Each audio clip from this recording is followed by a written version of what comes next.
The rain hammered against the hospital's back entrance like bullets against glass, each drop a percussion of my exhaustion. I pressed my forehead against the cool metal of my locker, inhaling the sterile scent of disinfectant that had become as familiar as my own skin. 12 hours. 12 hours of emptying bedpans, changing IV bags, and dodging the wandering hands of patients who thought a nurse's aide uniform was an invitation. My reflection in the small magnetic mirror hanging inside showed someone I barely recognized anymore. Dark circles carved shadows beneath my eyes, and my auburn hair, once thick and glossy, hung limp around my face, dulled by cheap shampoo and the hospital's harsh fluorescent lights. 23 years old, and I looked 40. "Emma, you coming?" Sarah poked her head around the corner, her own exhaustion evident in the slump of her shoulders. "Go ahead. I need a minute." She didn't argue. We all needed more than minutes these days. I pulled on my threadbare coat, the one with the broken zipper I kept meaning to replace, and stepped out into the November storm. The cold slapped my face immediately, rain mixing with something that felt like sleet.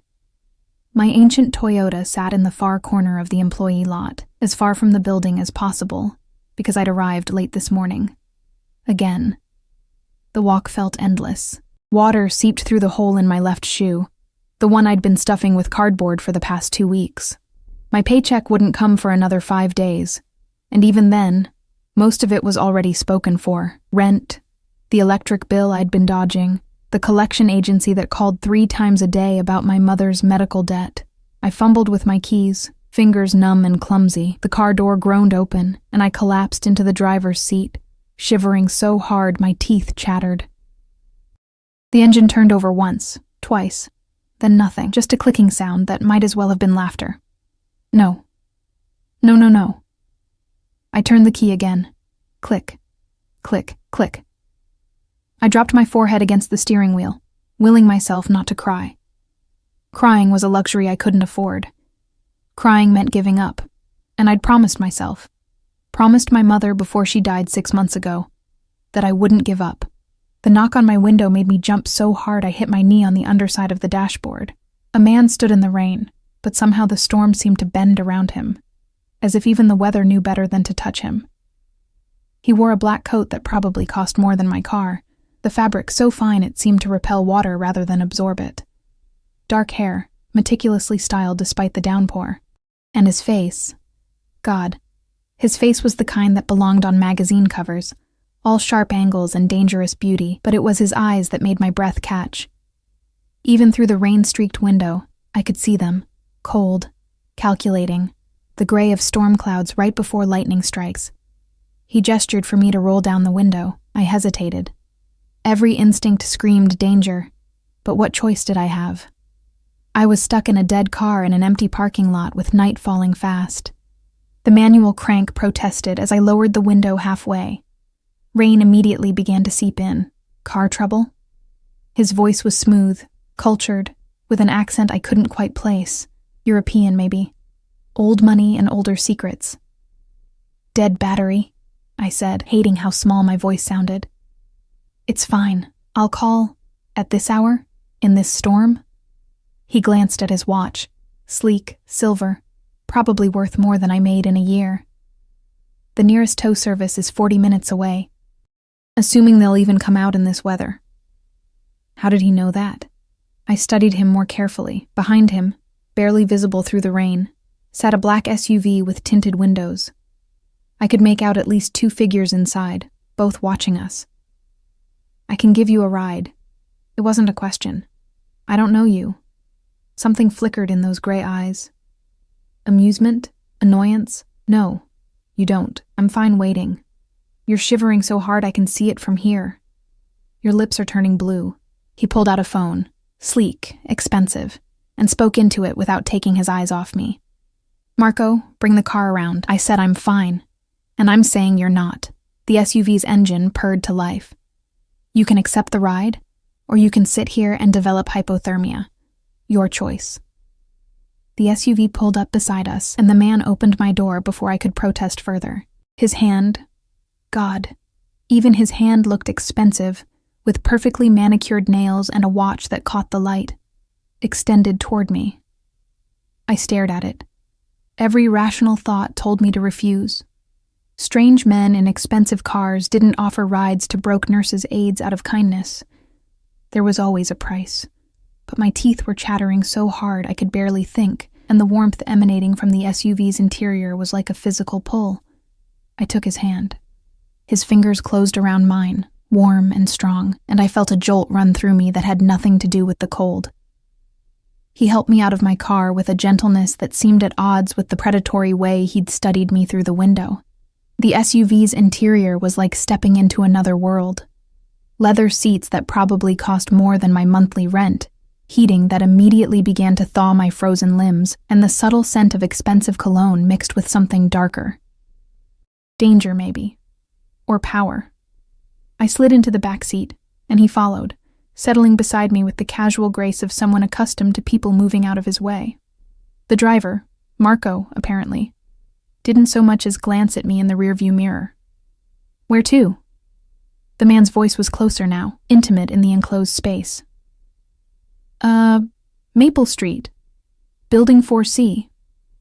The address sounded even more pathetic, spoken aloud in this vehicle that probably had more technology than my entire apartment building. He relayed the information to Marco, who pulled out of the parking lot with the smooth efficiency of a professional driver. Silence settled over us, broken only by the rain drumming on the roof and the quiet hum of the engine. I could feel him watching me, studying me with the same intensity he'd shown through the car window. My skin prickled with awareness. You work at the hospital. Not a question. Nurse's aide. I kept my eyes forward, focusing on the rain-blurred streetlights passing by. Long shift? 12 hours. Sometimes more if they're short-staffed.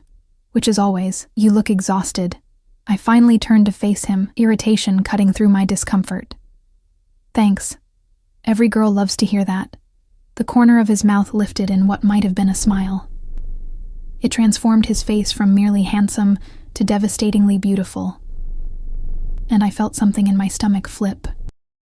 I meant, he said, his voice dropping lower, that you look like someone who carries too much weight. Someone who never asks for help. The observation was too accurate, too intimate. I looked away again. What's your name? He asked. Emma. It slipped out before I could think better of it. Emma. He repeated it like he was tasting it, testing how it felt in his mouth. I don't need to know. The words came out sharper than intended, but something in his presence made me defensive. He was too perfect, too polished, too dangerous. Men like him didn't exist in my world except as problems. Another almost smile. Fair enough. The drive should have taken 15 minutes. The silence stretched, comfortable for him, agonizing for me. I became hyper-aware of every detail. The way his coat hung perfectly on his broad shoulders, the faint scar along his jaw that somehow made him more attractive, the gold ring on his right hand with an emblem I couldn't quite make out. You live alone? He asked suddenly. Warning bells rang in my head. Why? Curious. You're very curious for a stranger giving someone a ride. Perhaps I want to stop being a stranger. My heart kicked against my ribs. The way he said it, low, deliberate, made it clear he wasn't talking about friendship. I'm not interested, I said, but even I could hear the lie in my voice. Liar. The word was soft, almost affectionate. Your pulse is racing. I can see it in your throat. Heat flooded my face. I crossed my arms, acutely aware of how thin my uniform was, how threadbare my coat. Next to his obvious wealth, I felt like something scraped off the bottom of someone's shoe. Here. Marco's voice broke the tension as the SUV pulled up in front of my building, a gray, concrete nightmare that looked even worse in the rain. I reached for the door handle, desperate to escape the suffocating intensity of the man beside me. His hand caught my wrist. Not hard, but firm enough to stop me. Emma. I froze, every nerve ending aware of where his skin touched mine. Take this. He pressed something into my palm, a business card, thick and expensive.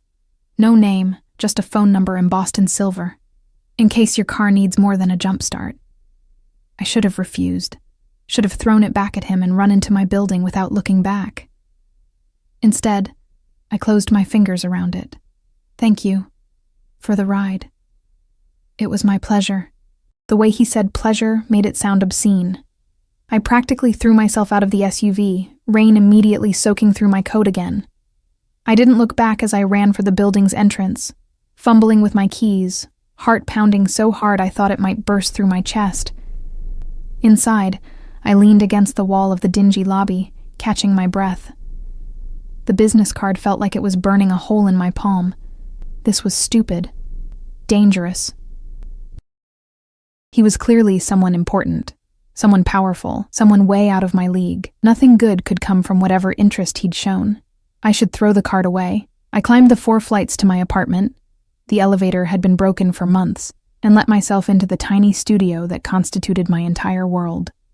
The space was barely big enough for a bed, a kitchenette, and a bathroom with a shower that only worked if you hit it just right. I dropped my bag on the floor and collapsed onto the bed, still wearing my wet clothes. The card sat in my hand, the silver number catching the light from the street lamp outside my window. My phone buzzed. A text from the collection agency. Another threat about my mother's medical bills. I looked at the card again. This was insane. I didn't even know his name. But God. When was the last time someone had looked at me like that? Like I was something precious instead of something convenient. When had anyone offered help without expecting something in return? My fingers moved before my brain could stop them, pulling out my phone and typing the number. This is Emma, from tonight. Thank you again for the ride. I hit send before I could change my mind. The response came within seconds. I know who you are, Emma. The question is, do you know who I am? My breath caught. There was something ominous in those words, something that should have terrified me. Another message followed immediately. Have dinner with me tomorrow night. I'll send a car at 7. I stared at the screen, my heart hammering. This was a bad idea. Every instinct I had screamed warning. But instinct hadn't kept the lights on. Instinct hadn't paid my mother's hospital bills, or put food in my refrigerator, or fixed the hole in my shoe. Maybe it was time to stop listening to instinct. Okay, I typed. His response was a single word that made my stomach drop and soar simultaneously. Good. I spent the entire next day in a state of anxious anticipation that made my hands shake every time I checked my phone. My shift at the hospital dragged endlessly, bedpans and vital signs blurring together in a haze of distraction. Sarah noticed, of course. You look different, she said during our lunch break in the depressing staff room that smelled perpetually of burnt coffee and disappointment. Different how? I picked at the sandwich I'd made from the bread that was 2 days from going stale. I don't know. Like you're waiting for something. Her eyes narrowed. Or someone. I felt heat creep up my neck. It's nothing. Emma Morrison, you are the worst liar I've ever met. She leaned forward, lowering her voice even though we were alone. Spill. I have a date tonight, that's all. Her eyebrows shot up. A date? You haven't been on a date since... I know. Since Michael. Since he'd promised forever and delivered 6 months before disappearing with my savings and my dignity. It's probably stupid. Who is he? I don't actually know. Sarah's expression shifted from curious to concerned. What do you mean you don't know? I mean, he gave me a ride last night when my car died.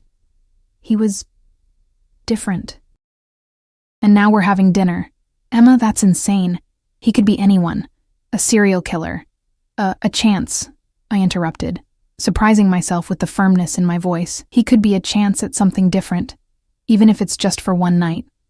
She studied me for a long moment, then sighed. Wear something that makes you feel powerful.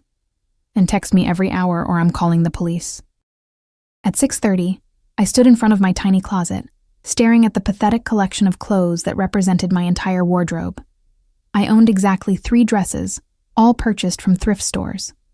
One had a stain I'd never been able to remove. One was too tight. And the last, a simple black dress with a modest neckline, was the only option. I slipped it on, studying my reflection in the cracked mirror hanging on the bathroom door.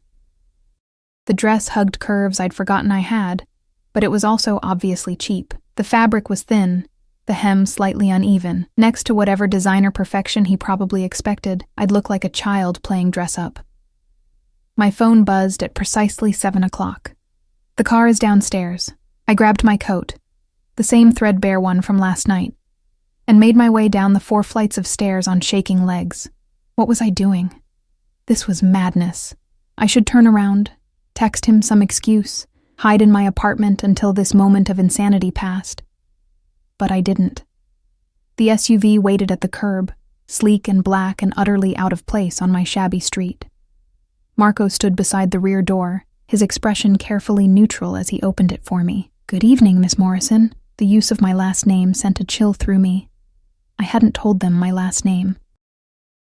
The interior was just as luxurious as I remembered, but this time there was a garment bag laid across the seat. Marco gestured to it as I climbed in. "Mr. Antonov thought you might want options," he said simply before closing the door. Mr. Antonov. So now I had a name. My hands trembled as I unzipped the bag. Inside hung a dress that made my throat go dry. Midnight blue silk that seemed to shimmer in the dim light, with a neckline that would show just enough and a hem that would fall to mid-thigh. The designer label inside meant nothing to me, but the price tag still attached made my stomach drop. $12,000 for a dress. I should have been insulted, should have seen it for what it was, a wealthy man assuming he could buy anything, anyone. But when I touched the fabric, it felt like touching water, like touching moonlight. I'd never felt anything so soft. A small note card fell from the folds. "You deserve to feel beautiful. D." Something in my chest cracked open. The privacy screen between the driver and passenger compartments was up, offering me complete privacy. I hesitated only a moment before slipping out of my cheap black dress and into the silk. It slid over my skin like a caress, fitting perfectly as though it had been made for me. How had he known my size? The question should have terrified me. Instead, it sent a different kind of shiver down my spine. When Marco opened my door 20 minutes later, we were in a part of the city I'd only seen in photographs. Towering buildings of glass and steel, streets lined with expensive cars and people who'd never known what it meant to choose between food and electricity. He led me toward a restaurant with no visible sign, just a discreet door attended by a man in a tuxedo who nodded as we approached. Inside, the world transformed into something from a dream, or a movie. Crystal chandeliers cast warm light over tables draped in white linen, each one occupied by people who belonged in this world of wealth and power. I didn't belong here. Every step in my borrowed dress felt like a lie. "This way, Miss Morrison."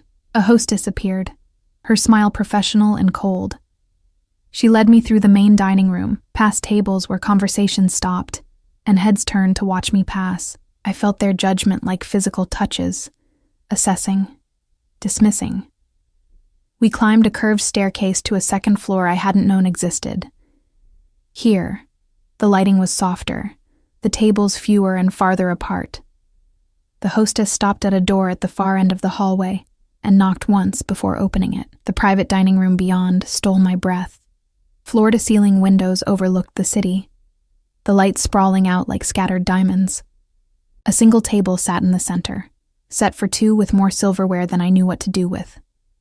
Candles flickered, casting dancing shadows on walls covered in artwork that probably cost more than my entire building. And standing by the windows, silhouetted against the city lights, was him. He turned as I entered, and I understood why people use the word devastating to describe beauty. He wore a dark suit that had definitely been tailored to his body, every line perfect, every detail exact. His dark hair was swept back from his face, revealing those storm-gray eyes that seemed to see straight through me. Emma. My name on his lips sounded like a prayer, or a claim. Mr. Antonov.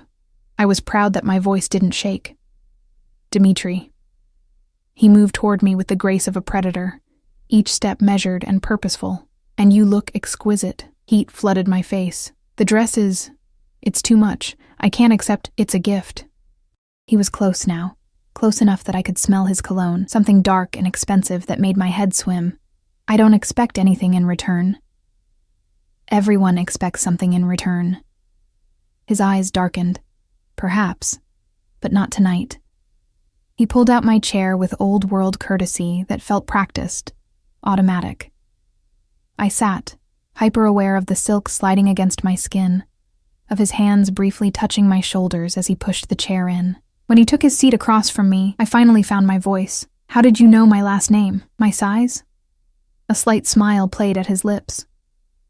I'm a thorough man, Emma. When something interests me, I learn everything about it. The casual admission should have sent me running. That's invasive? Yes. He poured wine into my glass, something red and probably older than me. But I wanted to ensure your comfort, your safety, by investigating me, by knowing who you are.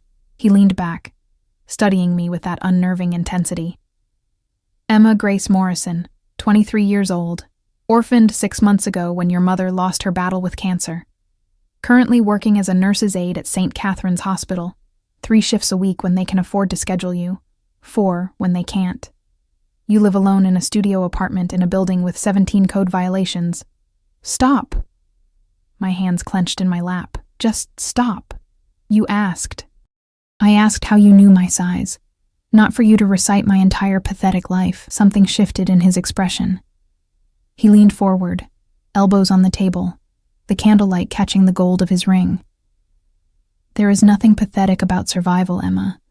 Nothing pathetic about working yourself to exhaustion to honor your mother's memory by paying debts that aren't legally yours to pay. My breath caught. How do you... I know that you send half of every paycheck to collection agencies for medical bills that should have been written off. I know that you haven't bought new shoes in 8 months despite the hole in your left one. I know that you eat once a day so you can keep the electricity on. His voice was soft, almost gentle, but his eyes burned. I know that you're drowning, and you're too proud to ask for help. Tears stung my eyes. I blinked them back furiously. Why? Why do you care about any of this? Because when I saw you last night, soaked and shivering and so goddamn stubborn that you'd rather freeze than accept help from a stranger, I saw something I thought was extinct. He reached across the table, his fingers brushing mine. The touch sent electricity racing up my arm. I saw someone real. A waiter appeared as if summoned by magic, placing plates of food in front of us that looked too beautiful to eat. Dimitri withdrew his hand, and I immediately missed the contact. We ate in silence for several minutes. The food was exquisite, flavors I'd never experienced, textures that melted on my tongue. I tried not to think about how much this single meal probably cost. Tell me about your mother, Dimitri said suddenly. I looked up, surprised. Why? Because she clearly meant everything to you. Because grief is still fresh in your eyes when you think no one's watching. I set down my fork, my appetite suddenly gone. She was everything. Strong, stubborn. She worked 3 jobs to put me through high school, to make sure I had opportunities she never did. The words came easier than expected. When she got sick, she made me promise I wouldn't give up, wouldn't let the world beat me down, and the debts. I promised her I'd take care of everything, that she didn't need to worry. A bitter laugh escaped me. Turns out everything was $140,000 in medical bills that insurance refused to cover. Dimitri's expression hardened. What was the name of the insurance company? Why? Humor me? I told him. He pulled out his phone and typed something, his movements sharp and precise. When he looked up, there was something dangerous in his eyes. Consider it handled. What? No. I didn't tell you so you could... Emma. The way he said my name made me stop mid-sentence. I'm handling it. This is not a negotiation. I don't want your money. Then consider it a gift for your mother. Tears threatened again. I fought them back, refusing to cry in front of this beautiful, dangerous man who seemed determined to unravel every defense I'd built. Why are you doing this? You don't know me. Last night was the first time we'd ever met. Was it? He tilted his head, studying me with those penetrating gray eyes. A chill ran down my spine. What do you mean? I've seen you before, Emma, months ago. You were coming out of the hospital, still in your uniform, carrying grocery bags that had torn at the bottom. You were scrambling to pick up cans before they rolled into the street, and you were laughing. Despite everything, you were laughing. His voice dropped lower. I couldn't look away. My mouth went dry. You remember that? I remember everything about you. He stood, moving around the table with fluid grace. I remember thinking that I'd never seen anyone so beautiful, so alive in a world that tries to kill spirit like yours. He stopped beside my chair, and I had to tilt my head back to look at him. My heart hammered against my ribs. "Dimitri, I want you, Emma." The blunt confession stole my breath. "I've wanted you since that moment 6 months ago. Last night, seeing you again, was fate giving me a second chance I don't deserve." His hand came up, fingers tracing my jaw with a gentleness that contradicted every dangerous thing about him. I should pull away, should run from this intensity, this obsession I could see burning in his eyes. Instead, I leaned into his touch. "This is crazy," I whispered. "Yes. You could have anyone. Why me?" "Because everyone else is a performance. You're real." His thumb brushed across my lower lip and I trembled. "And I'm tired of performances." He leaned down, his lips hovering just above mine. "Tell me to stop." I couldn't. God help me. I couldn't. When his mouth met mine, the world caught fire. The kiss was gentle at first, almost questioning, but when I responded, when I opened for him, it transformed into something consuming. His hand tangled in my hair, tilting my head back as he deepened the kiss, tasting me like I was something rare and precious. I'd been kissed before, but never like this. Never like I was oxygen and he was drowning. When we finally broke apart, we were both breathing hard. "Come home with me," he murmured against my lips. Every rational thought screamed no. This was too fast, too intense, too dangerous. But I was so tired of being rational. So tired of being careful and safe and alone. Yes. The drive to his home, if you could call it that, took us out of the city and into the hills where the wealthy built their fortresses away from the world they ruled. Marco drove in silence while Dimitri sat beside me in the back, his hand possessively wrapped around mine, thumb tracing circles on my palm that sent shivers through my entire body. I should have been terrified, should have questioned the wisdom of going home with a man I'd known for less than 24 hours, but rational thought had abandoned me the moment his lips touched mine. The SUV turned through gates that opened automatically, rolling up a private drive lined with trees that blocked any view from the road. When the house came into view, my breath caught. It wasn't a house. It was an estate, all stone and glass and modern architecture that somehow managed to look both welcoming and intimidating. Lights glowed from within, casting golden rectangles across manicured lawns.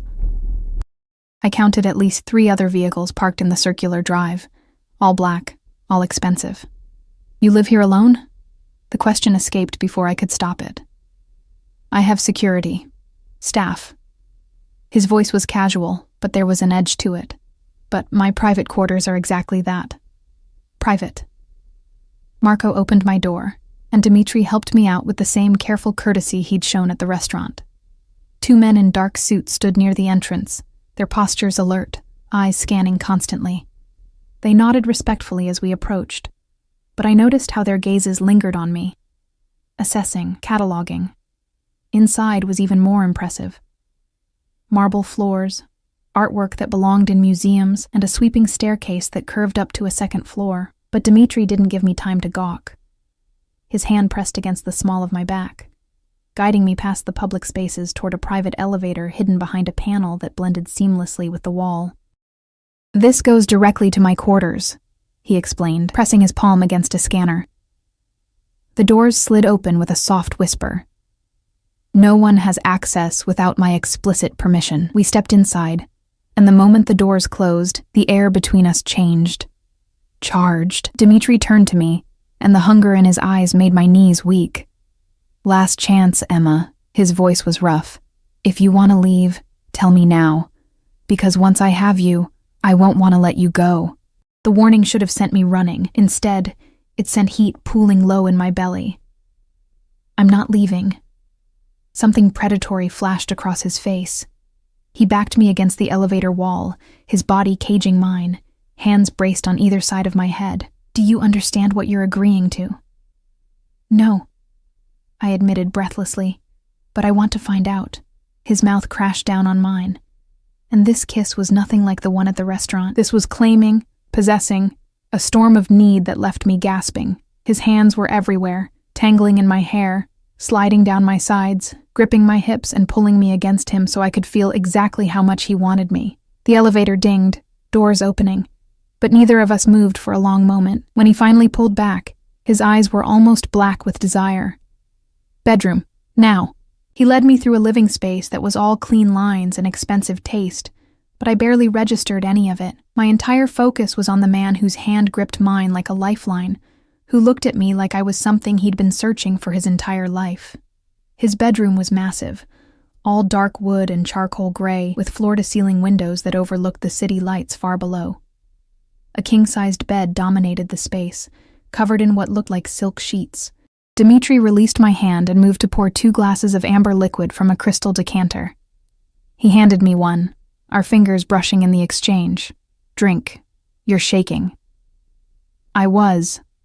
Not from fear, but from want so intense it scared me. I sipped the liquor, whiskey, smooth and expensive, and felt warmth spread through my chest. Better? He asked. A little. He set his glass down and moved behind me, and I felt his fingers at the zipper of my dress. May I? My nod was barely perceptible. The zipper descended with agonizing slowness, his knuckles brushing my spine and leaving fire in their wake. The silk whispered as it fell, pooling at my feet and leaving me standing in nothing but the underwear I'd worn. Plain, cotton, utterly unsexy compared to everything else about this moment. I started to cover myself, suddenly self-conscious, but Dmitri caught my wrists. Don't, his voice was harsh. You're perfect. His hands released mine to trace the curve of my waist, the flare of my hips. Every touch was reverent, worshipful, like he was memorizing me through his fingertips. When his lips pressed against my shoulder, I couldn't suppress the shiver that ran through me. Tell me you want this, he murmured against my skin. I want this. Tell me you want me. I want you. The admission came easier than expected. God, Dmitri, I want you so much it terrifies me. He turned me to face him, and what I saw in his eyes stole my breath. Not just desire, but something darker, more intense. Obsession. You should be terrified, he said softly. Because I meant what I said. I won't want to let you go. Then his mouth was on mine again, and I stopped thinking altogether. What followed was a blur of sensation. His hands exploring every inch of my skin, my fingers fumbling with the buttons of his shirt, the heat of his body against mine as he lifted me and carried me to the bed. He took his time, worshipping me with a patience that felt at odds with the hunger burning in his eyes. When he finally moved over me, when we finally came together, it felt like something fundamental shifted in the universe. Every touch was electric. Every kiss a promise, every whispered word in a language I didn't understand, but somehow felt in my bones. Afterward, I lay wrapped in his arms, my head on his chest, listening to his heartbeat slow. His fingers traced lazy patterns on my back, and for the first time in months, maybe years, I felt safe. Stay, he murmured into my hair. I have work tomorrow. Call in sick. I lifted my head to look at him. I can't afford to miss a shift. His jaw tightened. You won't have to worry about that anymore. Dmitri, stay. His arms tightened around me. Please. The please undid me. This powerful, dangerous man saying please like I had any power at all. Okay. Just tonight. I felt him smile against my hair. Just tonight.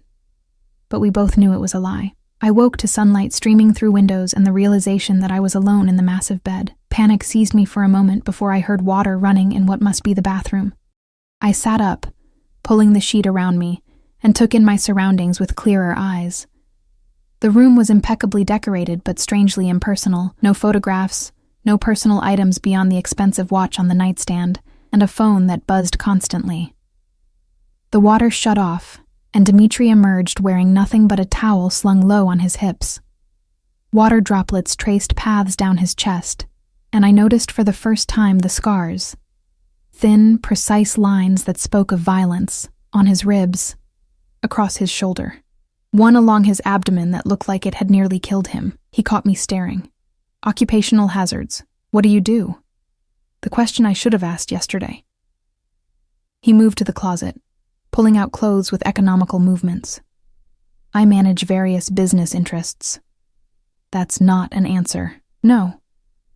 He pulled on pants, then a shirt, his movements precise. It's not. Dimitri. Some things are better left unknown, Emma. His For voice your was protection. gentle but firm. Dread settled in my stomach. What kind of business requires that kind of protection? He didn't answer. Just finished buttoning his shirt and checked his phone. His expression darkened at whatever he saw there. I need to handle something. Marco will take you home when you're ready. He leaned down, pressing a kiss to my forehead. Breakfast will be brought up shortly. Wait. But he was already moving toward the door. He paused at the threshold, looking back at me with an expression I couldn't read. This changes nothing, Emma. You're mine now. And I protect what's mine. Then he was gone. I sat in the empty bedroom, sheet clutched to my chest, and wondered what I'd gotten myself into. True to his word, breakfast arrived 15 minutes later, brought by a woman in her 50s who introduced herself simply as Maria and didn't bat an eye at finding me naked in her employer's bed. She laid out enough food for 3 people on a table by the windows and informed me that fresh clothes had been provided in the bathroom. The clothes fit perfectly. Of course they did. Marco drove me home in silence, and I spent the entire ride staring at my phone, which had 17 missed calls from Sarah and a text that simply read, "Are you alive?" "I'm fine," I typed back. "Long story." Her response was immediate. "You better tell me everything." But when I walked into my apartment building and saw the man waiting in the lobby, everything else fled my mind. He was tall, thin, with nervous energy that radiated off him like heat. His clothes were expensive but worn, and his eyes, when they landed on me, widened with recognition that made my blood run cold. "Emma Morrison?" I froze at the entrance. "Who's asking?" "You need to come with me. Now." He glanced over his shoulder like he expected someone to burst through the door at any moment. "It's about Dmitri Antonov." My heart stopped. "How do you—" "Please." Desperation tinged his voice. "He's not who you think he is. You're in danger. I don't know what you're talking about. He's Bratva, Russian Mafia." The man took a step closer, and I saw the bruises on his knuckles, the fear in his eyes. "And if you don't disappear right now, you'll end up like everyone else who gets too close to him." The world tilted. "I don't believe you. Then you're a fool." He pulled out his phone, showing me a photograph. Dmitri, standing in what looked like a warehouse, surrounded by men with guns. His expression was cold, ruthless. Nothing like the man who'd held me so gently last night. "He's dangerous, Miss Morrison, and now that you've been seen with him, you're in danger too." I stared at the photo, my mind reeling. The scars, the security, the way people moved out of his path, the careful way he'd avoided telling me what he did. "Why are you telling me this?" My voice came out as a whisper. "Because my sister made the same mistake you did. She thought she could handle him, thought she was special." His voice cracked. "They found her body 3 months ago." Horror washed through me. "I'm sorry." "Don't be sorry. Just run." He pressed something into my hand. Keys. "There's a car 2 blocks from here, blue Honda. License plate JKL 4729. Take it and disappear. Before he decides you know too much." He was gone before I could respond, disappearing into the stairwell like a ghost. I stood frozen in the lobby, keys digging into my palm, mind racing. This couldn't be real. Dmitri was... what? A criminal? A murderer? But the man's fear had been real. The photo had been real. I climbed the stairs to my apartment on autopilot, unlocked my door, and stopped dead. Someone had been here. Nothing was obviously disturbed, but I knew, the way I always knew when something was wrong. Item slightly out of place, a smell that didn't belong, cologne. His cologne. On my kitchen counter sat a small box wrapped in silver paper. My hands shook as I opened it. Inside was a phone, sleek, expensive, already powered on. A single number was programmed into it. And beneath the phone, a note in elegant handwriting. "For when you need me. And you will need me, Emma, because now that you're mine, there are those who will try to use you against me. Don't trust anyone. Don't go anywhere alone. I'll be watching. D." The phone rang before I could process what I was reading. Unknown number. I answered with trembling fingers. "Hello? Emma Morrison?" A woman's voice, cold and professional. "This is Detective Sarah Chen with the Metropolitan Police. We need you to come to the station immediately. It's regarding Dmitry Antonov." The police station smelled like stale coffee and desperation. Detective Chen led me through a maze of desks to a small interrogation room that made my skin crawl. Gray walls, a metal table, 2 chairs bolted to the floor. She gestured for me to sit, then closed the door with a finality that made my stomach clench. "Am I under arrest?" My voice came out steadier than I felt. "No. But you might be in danger." She sat across from me, sliding a folder onto the table between us. "How long have you known Dmitry Antonov?"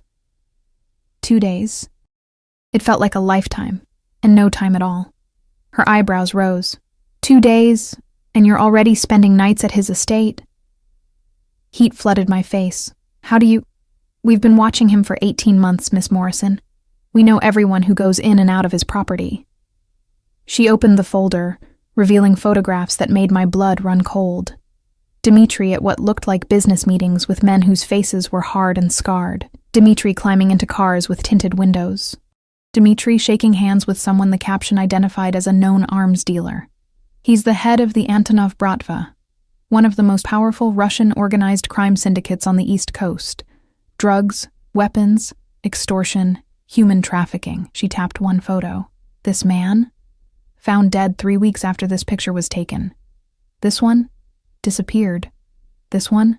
Killed in a car bombing that also took out his wife and 8-year-old daughter." Nausea rolled through me. "Why are you showing me this?" "Because women like you, decent, hardworking, vulnerable, are exactly the kind he preys on. You're not the first. You won't be the last." Her voice softened slightly. "But you can be the one who survives." "What do you want from me?" "Information, access.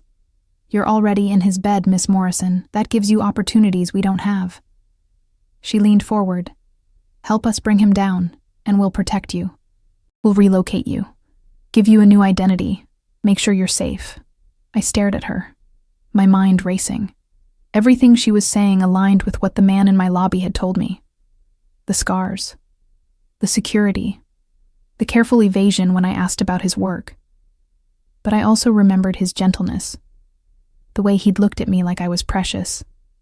The vulnerability in his voice when he'd asked me to stay. "I need time to think." "You don't have time." Detective Chen's voice sharpened. "Every second you're connected to him puts you at risk. His enemies will see you as leverage. His allies will see you as a liability. And Dmitry himself." She paused. "Men like him don't do relationships, Miss Morrison. They do possessions. And when he's done with you, or when you become inconvenient, you'll disappear just like the others. I want to leave." I stood on shaking legs. "If you walk out that door without agreeing to help us, we can't protect you." Then I guess I'll protect myself." I made it 3 blocks from the station before the phone Dmitry had given me rang. I stared at it for 2 rings before answering. "Emma." His voice was rough, urgent. "Where are you?" "Walking home from the police station." No point in lying. Silence. Then, what did they want? "To warn me about you. To recruit me to spy on you." I stopped walking, pressing my back against a building. "To tell me I'm going to end up dead if I don't run." "Are you going to run?" The question was soft, almost vulnerable. "I don't know." "Are you going to kill me?" "Jesus, Emma." He swore in Russian, the words harsh and musical. "Never. I would never hurt you."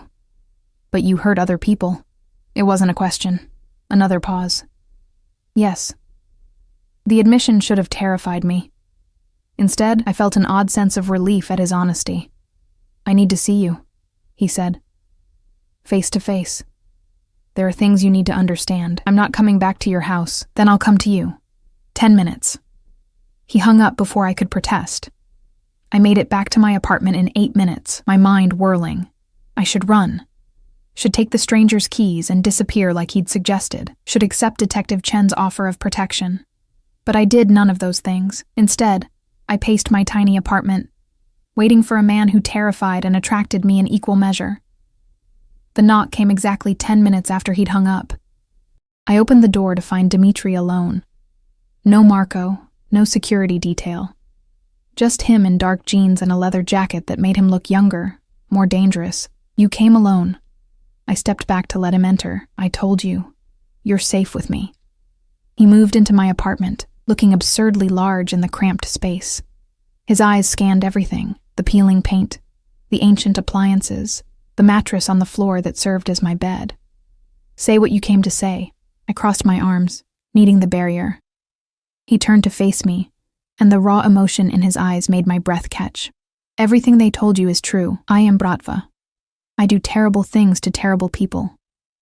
I've killed. I've hurt. I've broken every law that matters. He took a step closer. But I have never, not once, hurt someone who didn't deserve it, and I have never involved an innocent. That man in my lobby said his sister, Irina Volkov, wasn't innocent. His voice turned cold. She was working for my biggest rival, gathering information to use against me. She got caught in the crossfire of her own making. He said you killed her. I didn't. But I won't pretend her death saddens me. He closed the distance between us, his hands coming up to frame my face. This world I live in, Emma, it's brutal. It's violent. But it has rules, and I follow them. I don't hurt women. I don't hurt children. I don't involve civilians unless they choose to be involved. And what am I? My voice cracked. What choice did I have in any of this? Every choice. His thumbs stroked my cheeks. You could have refused the ride, refused the dinner, refused to come home with me. At every step, you chose to be here. Because I didn't know. You knew something was different about me. You knew I was dangerous. You felt it from the moment I knocked on your car window. His eyes searched mine, but you came anyway. Why? I wanted to lie, to tell him it was desperation or stupidity or anything but the truth. But something about his gaze demanded honesty. Because when you look at me, I feel seen. For the first time in my life, I feel like I matter to someone. His expression crumbled. He pulled me against him, burying his face in my hair. You matter, Emma. God, you have no idea how much you matter. We stood like that for a long moment, wrapped around each other in my pathetic apartment while the world waited outside to tear us apart. I can't be involved in your world, I whispered against his chest. I can't be part of that violence. You won't be. I'll keep you separate. Safe. His arms tightened.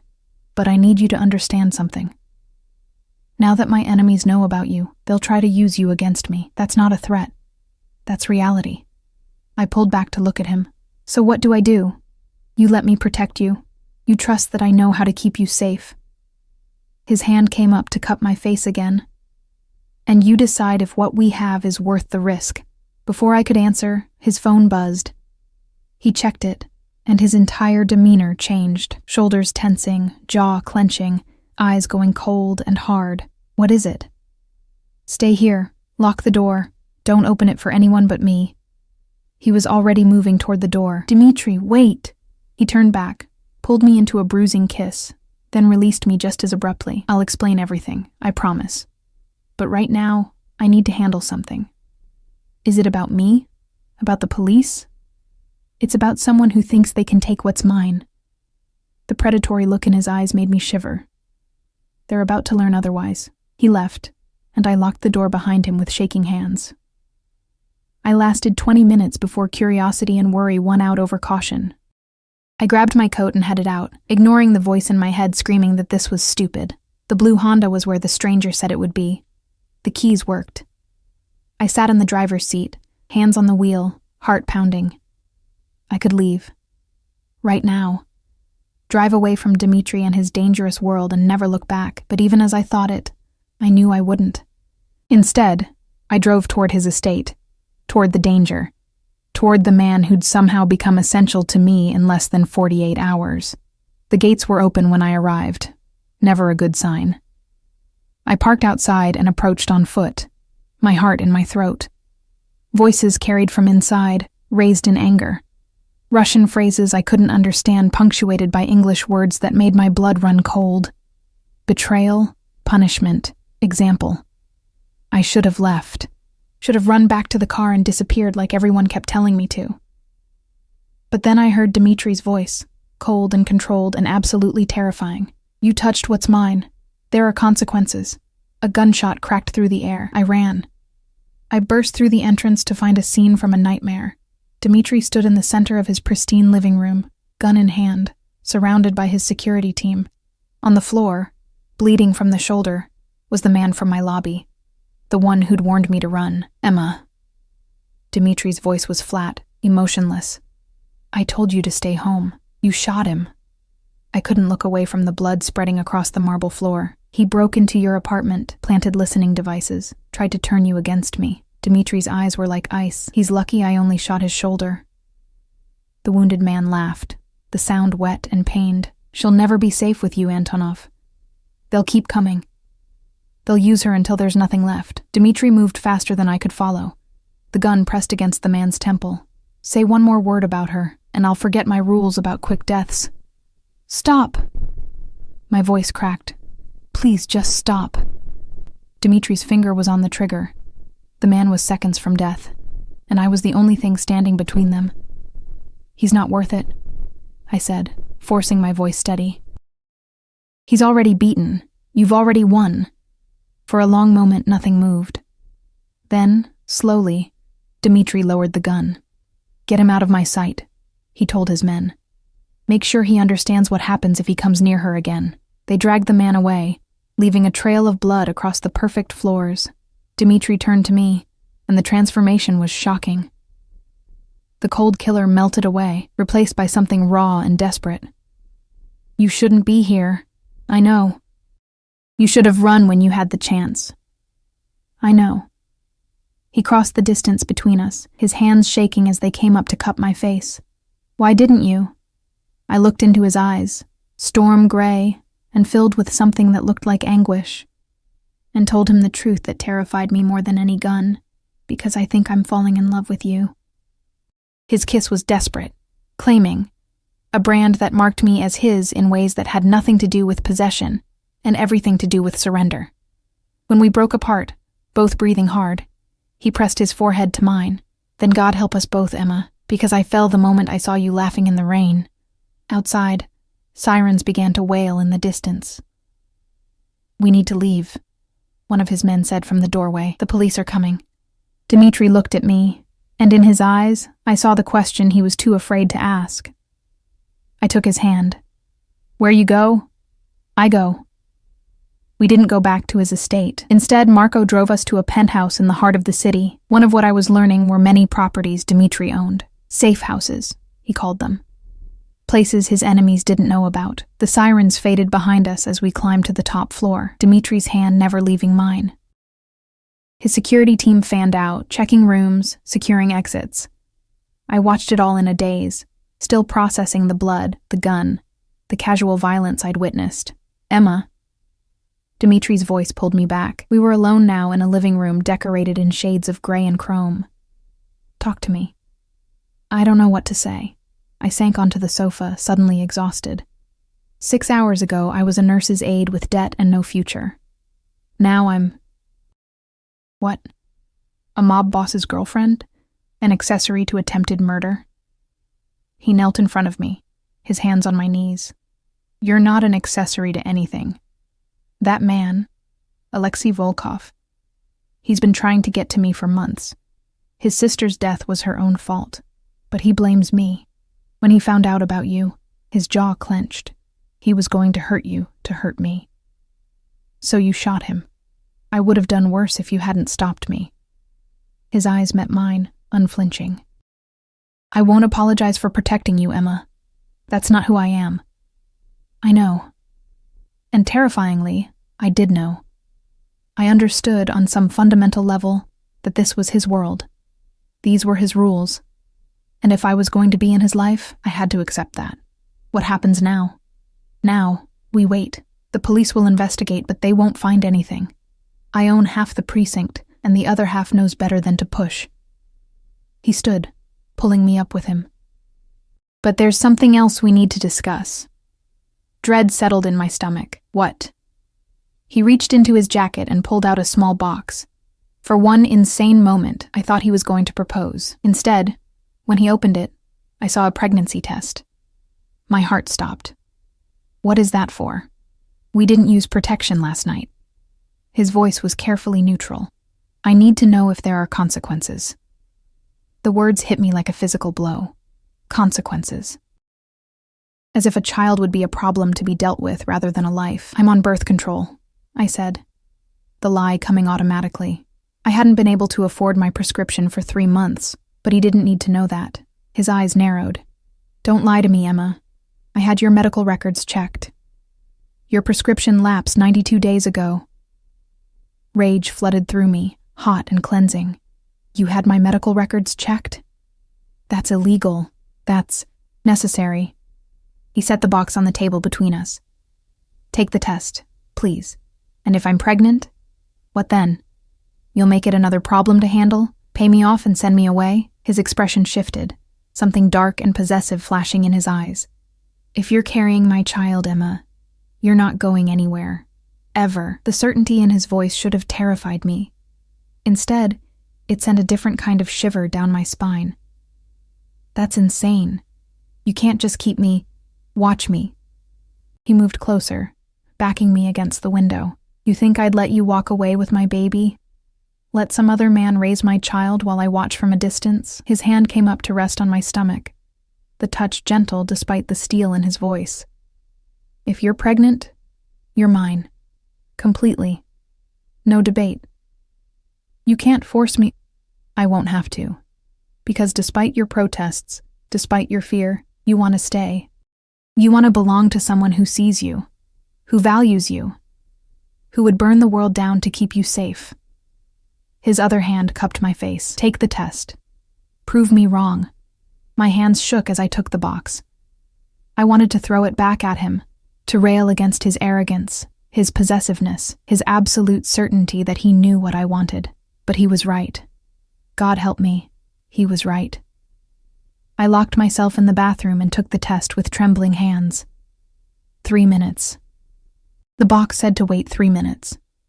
I sat on the edge of the pristine bathtub and counted every second. When I finally looked, the 2 pink lines stared back at me like an accusation, or a promise. Pregnant. I was pregnant with Dmitry Antonov's child. The bathroom door opened.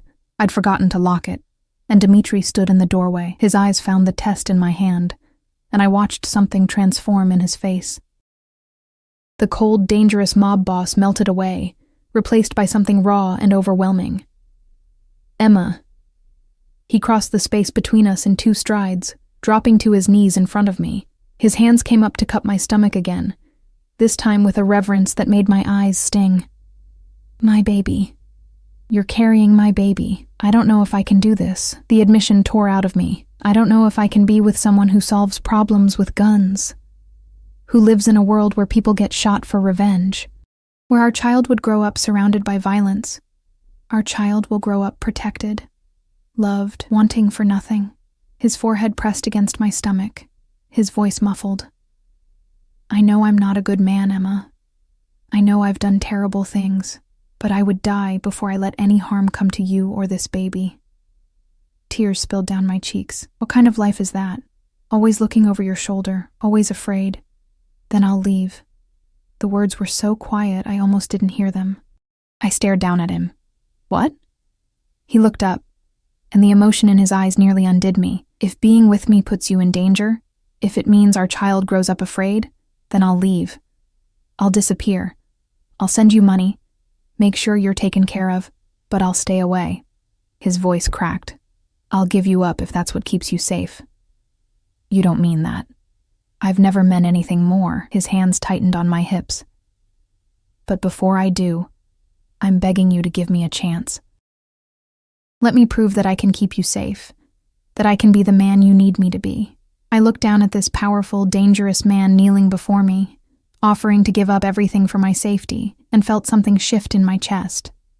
This wasn't just obsession or possession. This was love, broken and desperate and real. 3 months, I heard myself say. What? Give me 3 months. 3 months to see if this can work, if we can build something real in your world. My hands came up to thread through his hair. But if I feel unsafe, if I think our child is in danger, I walk away, and you let me. Done. He surged up, capturing my mouth in a kiss that tasted like relief and desperation and promise. When he pulled back, his hand returned to my stomach. 3 months to prove I can be yours. That we can have this. The next 12 weeks were the strangest of my life. Dmitri kept his word. I saw none of his business, none of the violence that I knew existed just beneath the surface of his carefully constructed life. Instead, I saw doctor's appointments at private clinics where no questions were asked. I saw gentle hands on my growing stomach, reading pregnancy books in Russian and English. I saw a man who'd built an empire on fear learning to build a nursery with his own hands. He moved me out of my apartment and into the penthouse, surrounding me with security that felt less like imprisonment and more like protection. Maria became a constant presence, teaching me Russian phrases and showing me pictures of Dmitri as a child, a serious boy with storm-gray eyes who'd already seen too much. I learned about his past in pieces. An orphan at 8 when his parents were killed in a rival's attack, raised by an uncle who taught him the brutal mathematics of survival. Building his own organization from nothing, ruling through intelligence and ruthless efficiency rather than mindless violence.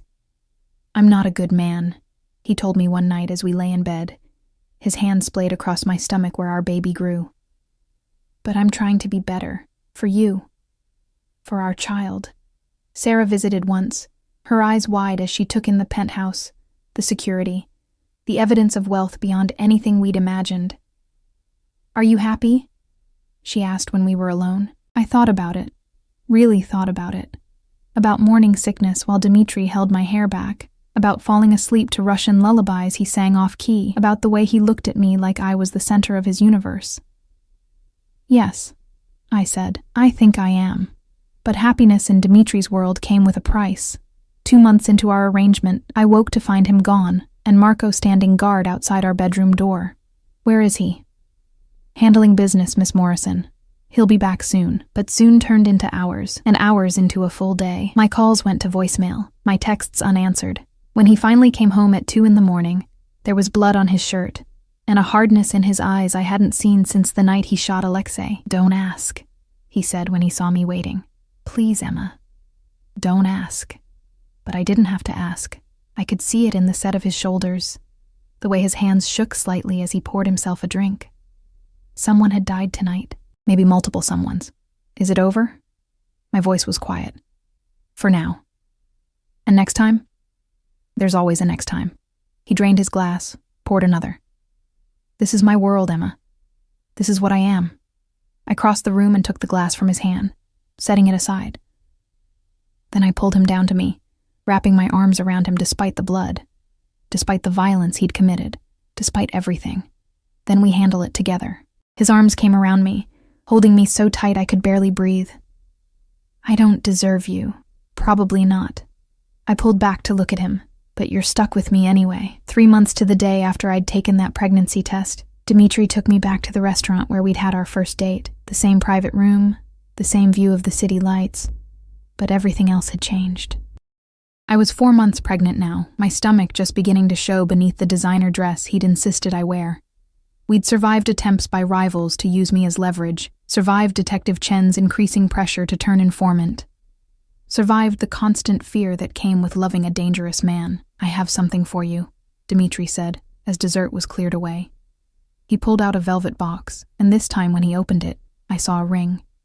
Not ostentatious or showy, but beautiful, a single diamond surrounded by smaller stones that caught the candlelight.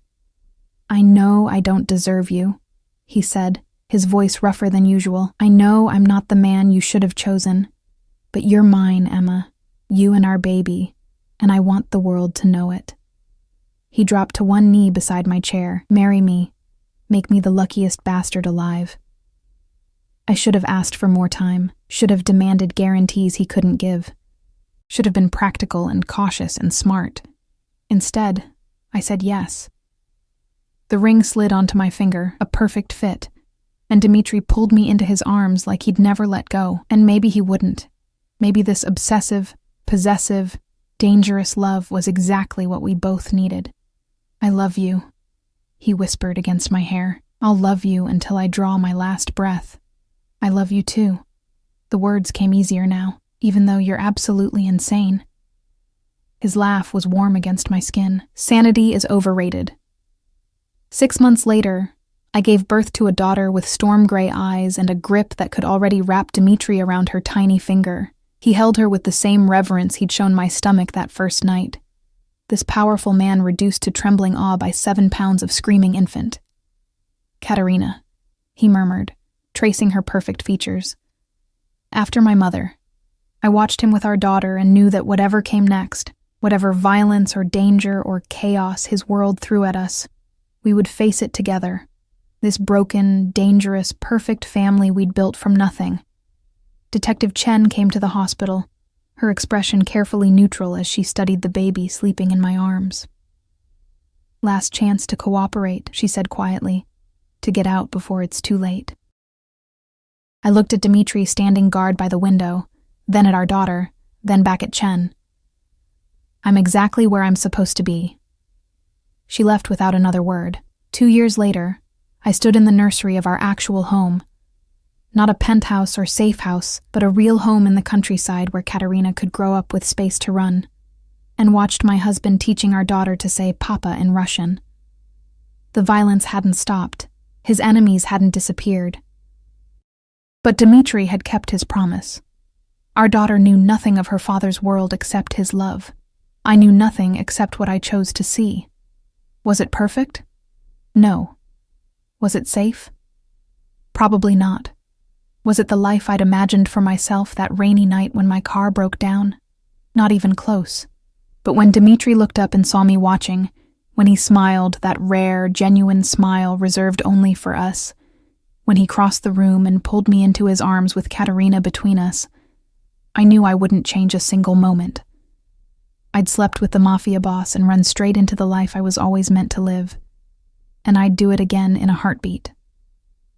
"What are you thinking about?" Dmitri murmured against my hair. "How lucky I am." I tilted my head back to look at him. How completely, impossibly lucky. His kiss was soft, sweet, everything the dangerous man shouldn't be, but was with me. When he pulled back, his eyes were warm with the love that had transformed us both. "The luck is all mine, Moya Lyubov. All mine. Outside, the sun set over the property we'd made safe, the family we'd built against all odds, the future we'd claimed despite everyone who said it was impossible. And in that moment, wrapped in the arms of the man who'd seen me when I was invisible, loved me when I was broken, and chosen me when he could have had anyone, I was finally, completely home.